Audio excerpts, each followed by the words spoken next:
Hello students, कैसे हैं आप सब लोग। उम्मीद करती हूँ सब अच्छे होंगे और स्वस्थ होंगे। मैं बीना राणा आईसीटी वर्चुअल क्लास में आपका स्वागत करती हूँ। स्टूडेंट्स, हम पढ़ रहे हैं क्लास क्षितिज भाग 2 से चैप्टर हम बाल गोविंद। तो इस चैप्टर के जो लेखक हैं वो है राम वृक्षवेणी। जो लेखक है हमारे, वो एक व्यक्ति से बहुत ही प्रभावित व्यक्तित्व से उन्हीं की कहानी वो यहाँ पर प्रस्तुत कर रहे हैं। जैसा कि हमने यहाँ पर आपको बताया, इस चैप्टर के लेखक हैं राम वृक्षवेणी। इनका जन्म बिहार मुजफ्फरपुर जिले बेनीपुरी सन 1899। माता पिता का निधन बचपन में ही हो जाने के कारण जीवन के आरंभिक वर्ष जो है और कठिनाइयों एवं संघर्षों के बीच जो है उनकी बीती। 10वीं तक की शिक्षा प्राप्त करने के बाद वे सन 1920 राष्ट्रीय स्वाधीनता आंदोलन सक्रिय रूप से और कई बार जेल भी गए सन 1968।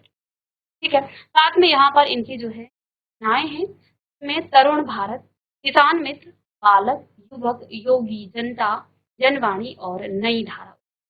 साथ में जो इनकी साहित्य है, भी इन्होंने जो है लेखन कार्य किया। आपका बेनीपुरी ये 8 खंडों में उनकी रचना यात्रा के महत्व पड़ाव है। पतितों के देश में संन्यास इन्होंने लिखा। पिता की फूल कहानी और अम्बपाली नाटक, माटी की मूर्ति, रेखा चित्र, पैरों में पंख बांधकर यात्रा वृता, जंजीरें और दीवार की रचनाओं स्वाधीनता की चेतना, मनुष्यता की चिंता और इतिहास का युगानुरूप विशिष्ट शैलीकार होने के कारण उन्हें कलम का जादूगर कहा। उनको क्या कहा जाता था? कलम का जादू। यहाँ पर आपके चैप्टर का नाम क्या है? तो देखिए, बाल गोविंद भगत। ये एक रेखा चित्र है। यहाँ पर इन्होंने बाल गोविंद भगत के व्यक्तित्व के बारे में बताया। के माध्यम से लेखक ने ऐसे विलक्षण चरित्र का यहाँ पर उद्घाटन किया है जो मनुष्यता, लोक संस्कृति और सामूहिक चेतना का प्रतीक। वेशभूषा या बाह्य अनुष्ठानों से कोई सन्यासी नहीं होता। अक्सर हम देखते हैं कि देखो उसने ये ऐसे कपड़े पहने, सन्यासी जैसे, वो क्या है? सन्यासी है। लेकिन वास्तव में क्या वो सन्यासी है? के अंदर जो है सन्यासी जैसे कुछ ऐसे गुण हैं? क्या वो वास्तव में सन्यासी है? तो ऐसा ही यहाँ पर लेखक ने हमें बताया है कि बाल गोविंद भगत जो कि एक गृहस्थ जीवन जो है जीते थे, लेकिन उनका जीवन, उनका जो उनके अंदर जो लक्षण थे वो एक सन्यासी की तरह थे। ठीक है। वही उन्होंने यहाँ पर कहा है कि बाह्य वेशभूषा या बाह्य अनुष्ठानों से कोई सन्यासी नहीं होता। अब हम पीले कपड़े पहनकर कहीं बैठ जाए तो हम सन्यासी नहीं कहलाएंगे, क्योंकि हम संसारिक जीवन में, गृहस्थ जीवन में रहते हैं। हमारे अंदर वो गुण नहीं है जो एक सन्यासी के अंदर होने चाहिए। तो ऐसा ही यहाँ पर उन्होंने बताया लेखक ने कि आपने वेशभूषा पहन ली, आपने कपड़े पहन लिए सन्यासियों जैसे और आप बैठ गए कहीं, तो आप सन्यासी कहलाएंगे? आप सन्यासी बिल्कुल भी नहीं। ये आप जो है जो भाई जो बाहरी जो आप क्या करते हैं, अनुष्ठान करते हैं, कोई सन्यासी नहीं होता है। सन्यास का आधार जीवन के मानवीय सरोकार होते हैं। बाल गोविंद भगत इसी आधार पर लेखक को सन्यासी लगते हैं। तो बाल गोविंद भगत है, ये एक चरित्र है, एक मनुष्य है, वो जो है जो सन्यासी न होते हुए भी सन्यासी की तरह जीवन जीते हैं, गृहस्थ में रहकर भी सन्यासियों की तरह रहते हैं। ठीक है। और ये सब और इन्हीं से प्रभावित होकर यहाँ लेखक ने उनके रेखाचित्र को यहाँ पर आपके सामने प्रस्तुत किया। यह पाठ सामाजिक रूढ़ियों पर भी प्रभार है। इस रेखाचित्र की एक विशेषता यह भी है कि बाल गोविंद भगत से ग्रामीण जीवन की सजीव झांकी को मिलती है। सबसे पहले तो ये जो है एक सच्चे सन्यासी का जो गुण है वो क्या होना चाहिए, उसके बारे में ये चैप्टर आपको बताता है। यहाँ पर लेखक ने इसका जो है प्रस्तुत किया है। साथ में ग्रामीण जीवन, गांव में जीवन कैसा होता है उसकी भी आपको यहाँ। तो आइए इस चैप्टर को हम शुरू करते हैं। चैप्टर का नाम है आपका बाल गोविंद। बाल गोविंद, जैसे कि हमने कहा कि राम वृक्षवेणीपुरी जी ने बाल गोविंद भगत चरित्र है से प्रभावित होकर, कैसा उनका चरित्र से प्रभावित होकर, ये आपके सामने चैप्टर में क्या लिखा है। बाल गोविंद भगत मंझले कद की गोरे चिट्टे आदमी थे। मंझले यानी कि ना बहुत ज्यादा नाटे हैं और ना बहुत लंबे, देखिए मीडियम उनका कद था। 60 से ऊपर के होंगे। उम्र कितनी? 60 से ऊपर। बाल पक गए यानी कि सफेद हो गए इनके बाल। लंबी दाढ़ी या जटाजूट तो नहीं रखते, कि इनकी कोई लंबी दाढ़ी नहीं है और ना ही इनकी कोई जटाजूट है, किंतु हमेशा उनका चेहरा सफेद बालों से ही जगमग किए रहता है। लेकिन इनके चेहरे पर हमेशा ही सफेद बाल से जो है जगमग रहता है। कपड़े बिल्कुल कम पहनते, कमर में एक लंगोट मात्र में कबीर पंथियों की कनपट्टी। कहते हैं ये कपड़े भी बहुत कम पहनते, सन्यासी पहनते हैं ना, तो ऐसे ही इनके कपड़े भी बहुत कम होते हैं। साथ में इनके सिर पर कबीर पंथियों, जब जाड़ा आता एक काली कमली पर से ओढ़े थे, मस्तक पर हमेशा चमकता हुआ रामानंदी। और यहाँ पर जो है पहले पहरे में बाल गोविंद भगत की जो उनका जो शारीरिक संरचना है वो उसके बारे में बता रहे हैं कि क्या वो पहनते हैं, कैसा उनका कद है, कैसे उनका रंग है, क्या चीजें वो पहनते हैं, इन सब के बारे में यहाँ पर बताया गया। जब जाड़ा आता एक काली कमली ऊपर से ओढ़े थे और मस्तक पर हमेशा चमकता हुआ रामानंदी, एक नाक के एक छोटी औरतों की टीके की तरह, गले में तुलसी की जड़ों की एक बेडोल माला बांधे से जो है चित्रण किया है कि कैसे हैं बाल गोविंद भगत। तो मंझिले कद के ही, देखिए मीडियम साइज, गोरे चिट्टे आदमी थे और उम्र उनकी बताई है 60 से। बाल पक गए थे, लंबी दाढ़ी, यानी कि उनके सभी बाल पके हुए यानी सफेद हुए, लंबी दाढ़ी या जटाजूट तो नहीं रखते, कपड़े बिल्कुल कम पहनते हैं, कमर में एक लंगोट मार और सिर पर एक कबीर पंथियों की कनपट्टी। जब जाड़ा आता एक काली कमली ऊपर से ओढ़े रहते, मस्तक पर हमेशा उनका चमकता हुआ रामानंदी चंद्र, जो नाक के एक छूल से ही औरतों के टीके, गले में तुलसी की जड़ों की एक बेडोल माला बांधे रहते। जैसे जो है बाल गोविंद है उसमें जो अरे बताया कैसा उनका कद है, कैसा रंग है, वो क्या पहनते हैं, ठीक है। इस ऊपर की तस्वीर से एक नहीं माना जाएगा कि बाल गोविंद भगत साधु थे। तो उन्होंने कहा कि ये जो मैंने आपको इनका हुलिया बताया, इस तस्वीर से आप जो है एक यह नहीं माना जाएगा कि बाल गोविंद भगत एक साधु, नहीं, बिल्कुल गृहस्थ। वो क्या थे? बिल्कुल गृहस्थ। उनकी गृहिणी की तो मुझे याद नहीं। अब लेखक ने क्या कहा कि मुझे उनकी जो पत्नी है उनकी तो मुझे याद नहीं, लेकिन उनके बेटे और पतोहू, पतोहू होता है बेटे की बहू, तो उनकी पतोहू को तो मैंने जो है देखा था। थोड़ी खेती बाड़ी भी थी और एक अच्छा साफ सुथरा मकान। अब लेखक जो है मैंने इनकी पत्नी की तो इतना जो है मुझे याद नहीं है कि इनकी पत्नी थी भी या अंत हो गया था, इतना उनको याद नहीं है, लेकिन कहते हैं इनके बेटे और इनकी बहू के बारे में याद है। जो है थोड़ी बहुत गाड़ी थी और साथ में एक अच्छा और साफ सुथरा, किंतु खेती बाड़ी करते परिवार रहते भी बाल गोविंद भगत साधु थे। अब जो है खेती बाड़ी भी थी, बाल बच्चे भी थे, बहू भी थी, लेकिन कहते हैं इस सब कुछ होते हुए भी, गृहस्थ होते हुए भी जो बाल गोविंद भगत हैं वो साधु थे। साधु की सब परिभाषाओं में खरे उतरने, यानी कि जिसे आप साधु कह सकते हैं, साधु किसे कहेंगे जो है साधुओं जैसे गुण हो, तो इन में भी बाल गोविंद भगत हैं, इनमें भी वो सभी गुण थे जो एक साधु में। कबीर को साहब मानते थे, तो वो कबीरदास जी का अनुयायी, उन्हीं के गीतों को गा और उन्हीं के आदेशों पर तो कबीर को जो है ये भगवान मानते, उन्हीं के वो गीतों को गाते थे और उन्हीं का अनुसरण भी करते थे। कभी झूठ नहीं बोलते, खरा व्यवहार रखते, यानी कि सीधी बात बोलना, खरा व्यवहार, हम बातों को घुमा घुमा के नहीं बोलना। अब देखिए हमें कोई किसी के लिए हम कुछ बुरा नहीं बोल सकते मुंह पर, भले ही पीठ पीछे बोल लेंगे लेकिन मुंह पे नहीं बोलेंगे। तो अब ये जो इनका व्यवहार क्या था, जिसको जो बोलना है मुंह पे बोलना है, तो बातों को वो घुमा फिरा कर ना बोल करके सीधी बात बोलते थे। और ऐसे व्यक्ति जो हैं बहुत कम होते हैं जो आपको आपके सामने सीधी बात बोलेंगे, वो घुमा फिरा कर बात करेंगे, आपके सामने मीठा मीठा बोलेंगे और आपके पीठ के पीछे कुछ बुरा ही बोलेंगे। तो ऐसे ही व्यक्ति अक्सर जो है दुनिया में पाए जाते हैं और ऐसे होते ही हैं। तो ऐसे व्यक्ति बहुत कम होते हैं जो सीधे आपके सामने आपकी बुराई भी कर देंगे। तो ऐसे ही थे बाल गोविंद भगत। तो एक साधु में यही गुण होता है, वो सच्चाई को आपके सामने व्यक्त करेगा, आपके सामने कहेगा और सीधे बोलेगा, ठीक है। और बाकी जो बातों को जो है बिल्कुल घुमा घुमा करके बोलते हैं, तो वो जो है आपके कभी जो है अच्छा जो है आपके साथ नहीं रह सकते। तो खरा व्यवहार रखते थे।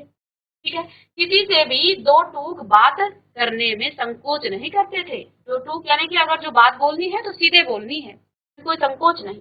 ना किसी से खामखा झगड़ा बोल लेते, किसी की चीज नहीं छूते, ना बिना पूछे घर में लाते। ये जो है क्या करते थे, ना किसी से जो है खामखा झगड़ा करते थे और ना ही झगड़ा मोल लेते थे, किसी की चीज नहीं छूते, ना बिना पूछे व्यवहार। इस नियम को कभी कभी इतनी बारीकी तक ले जाते कि लोगों को किसी छोटे इतने बारीक तरीके से जो है इस नियम को वो निभाते, लोगों को जो है कौतूहल होने लगता। ये जो है कैसे, कभी वो दूसरे के खेत में शौच के लिए भी नहीं बैठते।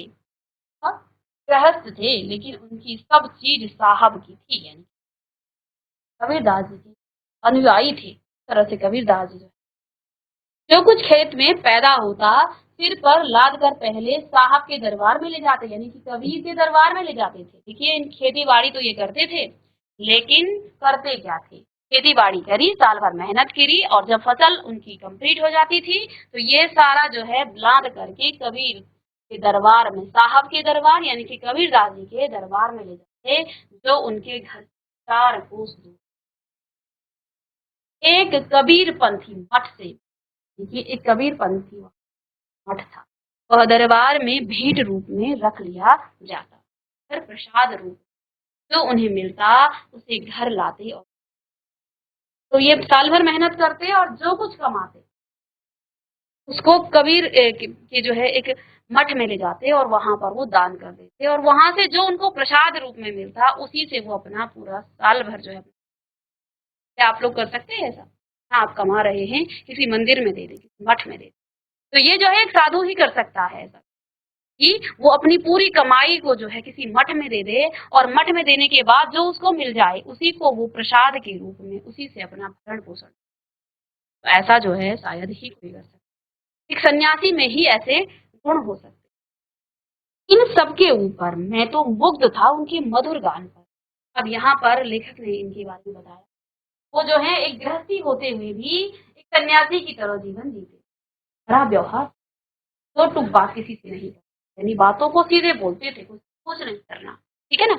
हम जो है कई बार दूसरे अगले व्यक्ति की जो है बुराई कुछ उसके बारे में नहीं बोल सकते सामने, क्योंकि हमें लगता है कि उसे बुरा लग जाएगा, वो हमारे बारे में क्या सोचे। वो ऐसा बिल्कुल भी नहीं सोचते। एक सन्यासी के अंदर ये गुण। और देखिए जितना वो कमाते थे वहां से एक मठ में लगभग 2 से 3 4 मील दूर वो जो है क्या करते थे, उस मठ में लगभग 12 से 14 किलोमीटर जो है वहां जाते थे और वो लाद करके उस मठ में रख देते थे। उस मठ में रखने के बाद वो वहां से जो भी उनको प्रसाद रूप में मिलता था वो जो है वो अपने परिवार का उससे जो, ठीक है, यानी अपने पूरी साल अपनी कमाई जो है वो मठ में डाल। ठीक है। इन सबके ऊपर मैं तो मुग्ध था उनके मधुर गान पर। इन सबके बाद भी यहाँ पर देखा कि ये सब गुण तो थे ही उनके, इन सबके ऊपर यानी कि इन सबसे बढ़ करके उनके मधुर गान पर मैं तो मुग्ध था, गाते भी थे, जो सदा सर्वदा ही सुनने को मिलते, यानी कि वो हमेशा ही गाया भी करते थे। कबीर के वे सीधे साधे पद जो उनके कंठ से निकलकर सजीव हो उठते। तो अब गाते भी क्या थे वो, कबीरदास के सीधे साधे उनके पदों को गाते, कबीरदास जी के जो उनके कंठ से सजीव हो, कंठ से मानो था ये जो है आषाढ़ की रिमझिम है। आषाढ़ होता है आपका जून मिड से, तो आषाढ़ की रिमझिम, रिमझिम यानी बरसात का मौसम होता है आषाढ़ में, तो आषाढ़ की रिमझिम समूचा गांव खेतों में उतर पड़ा, कहीं हल चल रहे हैं, कहीं हो रही समय जो है धान की खेती रोपनी भी होती। तो यहाँ पर इन पैराग्राफ में आपको गांव के जीवन का भी यहाँ पर चित्रण आपके सामने प्रस्तुत किया गया है कि गांव का जीवन कैसा होता है। हम तो यहाँ पर घरों में बंद हो जाते हैं बारिश, लेकिन गांव में ऐसा नहीं है। गांव में लोग काम करते हैं, उस बारिश में भी लोग रोपनी लगाते हैं।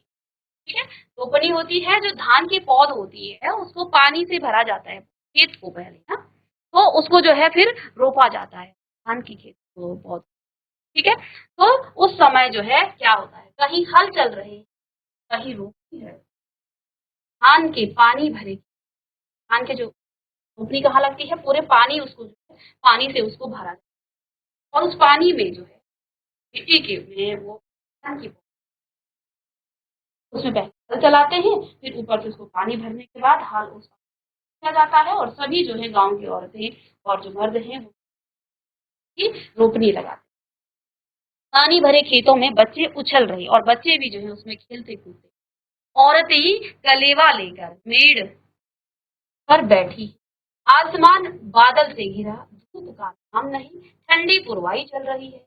ऐसे ही समय आपके कानों में एक स्वर तरंग झंकार सी कर उठी। यानी कि यह क्या है, यह कौन है, यह पूछना न पड़ेगा। बाल गोविंद भगत समूचा शरीर कीचड़ में से अपने खेत में रोपनी कर रहे, यानी कि इस तरह का नजारा है खेत, आषाढ़ का महीना है, कहीं खेत जुत रहे हैं, कहीं जो है रोपनी लग रही है, धान के खेतों में जो पानी भरे जो खेत होते हैं उसमें रोपनी लग रही है। और यहाँ पर जो है ठंडी ठंडी धूप का कहीं नाम नहीं है और ठंडी ठंडी पुरवाई चल रही है। ऐसे ही समय में आपके कानों में एक स्वर जो है क्या हो रहा है, गूंज रहा है। किस प्रकार का स्वर है ये पूछना नहीं पड़ेगा, ये किसका स्वर है, ये स्वर है बाल गोविंद भगत।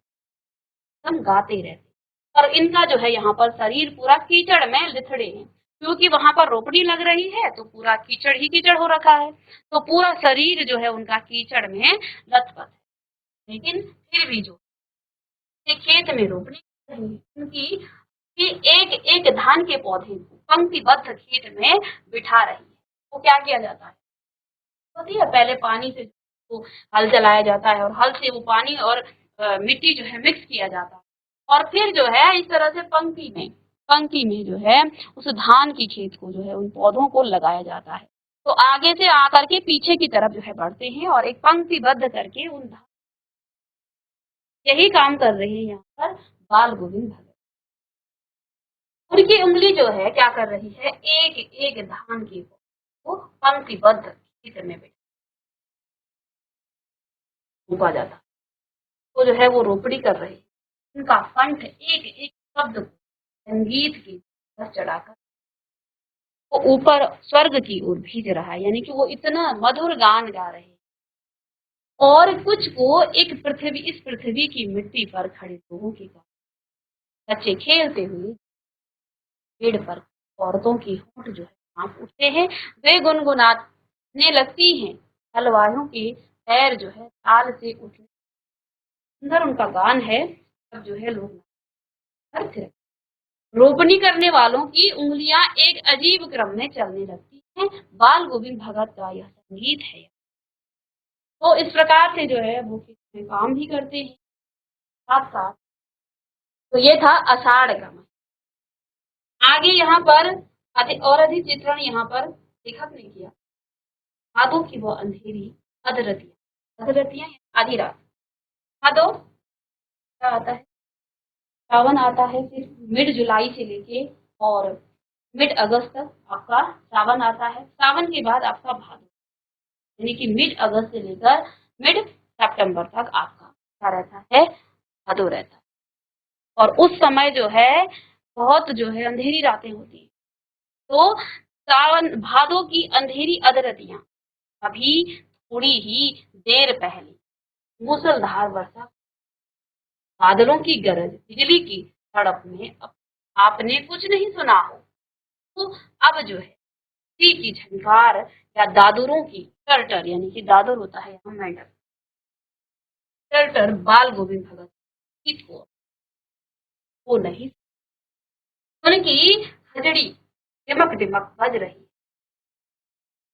डिमक डिमक बज रही है और वे गा रहे, गोदी में पियावा चिहुक उठे ना, हाँ पिया तो गोद में ही है, किंतु वह समझती उसी भरे बादलों वाले भादों की आधी रात में उनका यह गाना किसे न चौंका।